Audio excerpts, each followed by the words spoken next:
Hey everyone, it's Justine the Twilight Stamper, and today we're going to be creating a card featuring the bookworm stamp from Clearly Besotted. I really love this stamp because it comes in actually two stamps. You have the bookworm and the bookworm editions stamps that I believe it's called, the second one, and it comes with one die cut, which makes it a super affordable set. So I'm going to start off by cutting a stitched tag from the My Favorite Things die. This is one of my favorite dies. I featured it in a ton of videos, and I swear I've gotten the best use out of this stamp.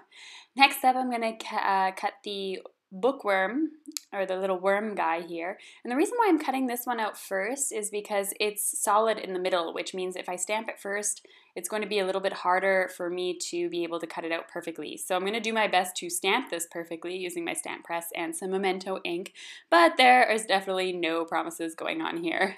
So I'm going to do my best to straighten that out as best as I can. I definitely need a new stamp press. It's getting a little dirty and kind of cracked.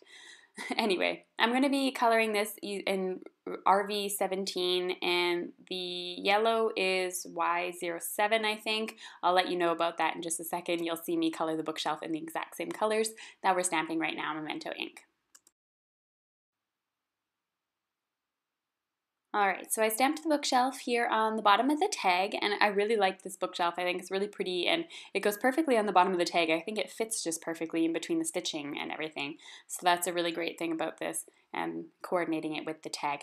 So I'm going to be using E15 to color the bookshelf. I'm not doing a ton of shading in this card, actually no shading. I did a little bit of shading on the worm, but overall I'm kind of just keeping it simple. And then I'm going to go in with the RV17 and do kind of a darker pink, and this is what I used on the worm as well. I'm just randomly coloring, trying not to put too many colors, the same colors next to each other. Next I'm going to use RV13.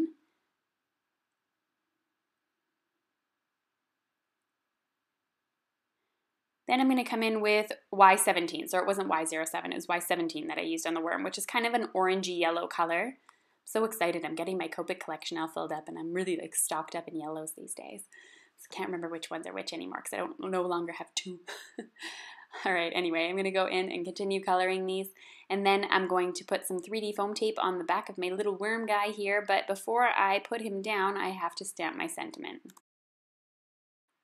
And I'm going to be stamping the bookworm sentiment. There are lots of sentiments that come with this set, but overall I liked this one. I think it fits on the card nicely, and the font and the size of it works really well. So I'm going to use the book lover,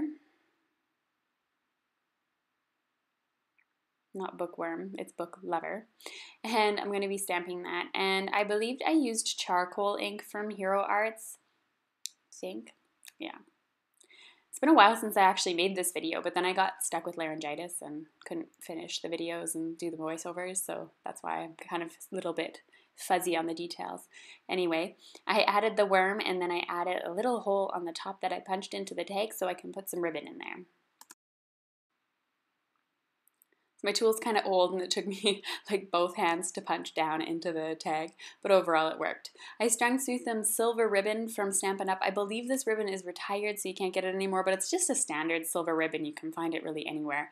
Then I just cut off the excess that I didn't need, and went on to my actual card base. So I folded a card base. It was 11 by 4 1/4. I folded that at 5 1/2 like I usually do to make a top folding card. This is pretty much lately the only cards I make because I just love top folding cards. I think they look really nice. And I'm going to be using this medium dot stencil. The stencil I got at Michael's ages ago, but there's tons of dot stamp sets out there as well. Simon Says Stamp has one, and you'll be able to find one if you're looking for one. I'm using Angel Pink from the Memento Dewdrop inks, and I'm just slowly blending that in from the bottom to the top so that it goes in a gradient effect and goes from darker to lighter and sort of fades off into the white. I really like the way that that looks when we do that, and you don't need Distress inks to do that, actually. I'm a big fan of Distress inks, but I just want to let you know if you have other inks, those work also just fine. As you can see here, I didn't use Distress inks this time because I didn't have a really light pink. I only have pink raspberry, which is pretty fluorescent. So I stuck on my little tag onto the card, and that sums up the end of my card. So I hope you enjoyed today's little card here for the book lover. This would be a perfect card for to put in a gift card for any sort of bookstore for that person who loves books or a teacher. So thanks for watching. I hope you enjoyed it.